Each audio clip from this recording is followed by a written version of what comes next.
Ready? 1, 2, 3. Hello guys. আগের formula আমরা দুজন বাড়িতে এসেছিলাম সেই সেটার আমরা দুজন নানু বাসায় আছি। Hello guys, bye bye. Hello guys, আসসালামু আলাইকুম, welcome back to my another blog. আমি সাফায়েত হাদি। আর কালকের ব্লগে কিন্তু আপনারা দেখেছিলেন যে আমরা ঢাকা থেকে বাড়িতে চলে এসেছি। তো আমরা আজকে যাব হচ্ছে নানু বাসায়। So let's go.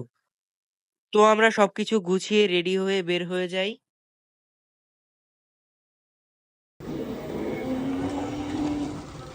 আর আমরা কিন্তু প্রায় 1 মাস পর নানু বাসায় যাচ্ছি।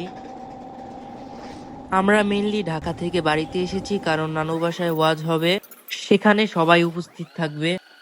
আমাদের যেহেতু ঢাকা থেকে বাড়িতে আসতে বিকেল হয়ে গিয়েছে, আর আমার নানু বাসাটা কিন্তু একটু গ্রামের দিকে, এজন্য সেদিন বাড়িতে থাকার পর পরের দিন আমরা নানু বাসায় যাই। নানু বাসায় যাওয়ার পথে রাস্তার দুপাশে কিন্তু প্রচুর ক্ষেত, যেখানে তাকাই সেখানেই সবুজ গাছপালা। এ কারণে আমি সময় পেলেই নানু বাসায় চলে আসি।